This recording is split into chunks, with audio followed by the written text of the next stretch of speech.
I bet you've heard of the TV show SpongeBob SquarePants.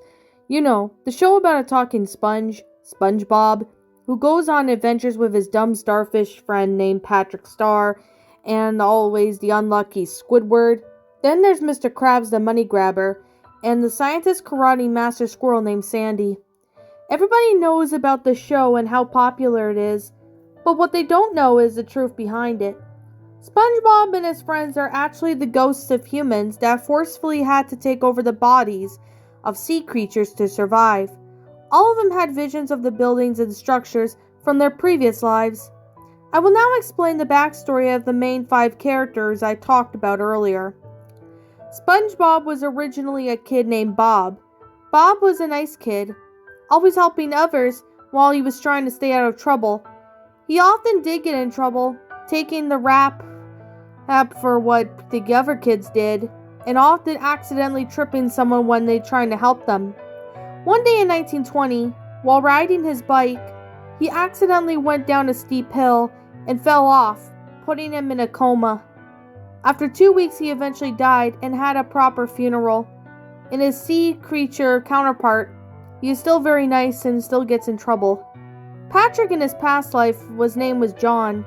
John was a couple years younger than Bob, and they were always actually close friends. They lived in the same neighborhood and often played together. In 1918, he was hit in the head very hard, giving him brain damage and occasional inability to think. Then for the last 5 years, he was always getting into extreme trouble, often hurting people, and he was friendless to everyone except for Bob. Then in 1923, he was having a moment of stupidity, climbed onto the roof. He tripped and fell off the roof, cracking his head and eventually killing him. His sea creature counterpart, he still acts dumb and is only friends with SpongeBob. Squidward's human name was Dan. Dan was the sore thumb, never playing with the other kids. He was always lonely, with no friends except for his clarinet and a teddy bear Zippy. Dan had a severe heart condition that would eventually lead him to his end. His heart was so weak that if something surprising happened, he would have got startled. He would have had a heart attack. One night in 1930, he had a dream where Zippy was murdering him. This scared him so much that he woke up and had a severe heart attack, which killed him. In a sea creature counterpart, he still gets scared often, and his only friend is his clarinet. Jim was the name of Mr. Krabs' human counterpart. Jim was from a wealthy family. Despite his family fortune, he was a money grabber and pickpocket, often taking people's money and running off with it. He was always behind with the rest of the family, having a mild mental condition. He also really loved piggy banks and cash registers, and owned a pet whale and a large fish tank. Because of the issues and oddities, he was laughed by his whole family.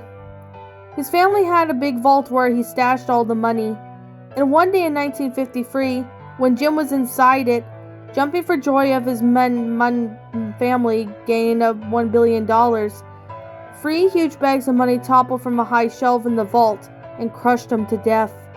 In his sea creature counterpart, he still hogs the money and has a whale daughter named Pearl, being his whale pet.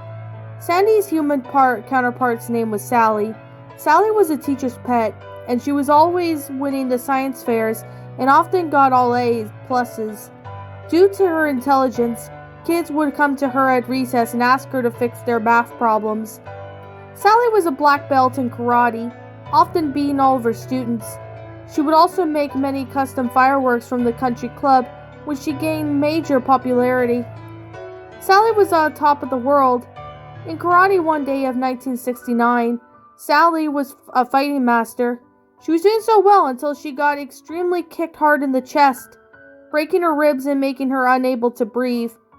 This eventually killed her. Even though she wasn't a sea creature, in her squirrel form she was still able to build her tree dome and be a karate and science master. There were many other sea creatures who contained the souls of dead children. They yearned to see their families again and longed for their previous lives. Maybe one day when their fish form dies, these mournful souls will take over the new baby of the previous mother. If they cannot, however, they will be trapped in a fish body forever, roaming along in across the seven seas.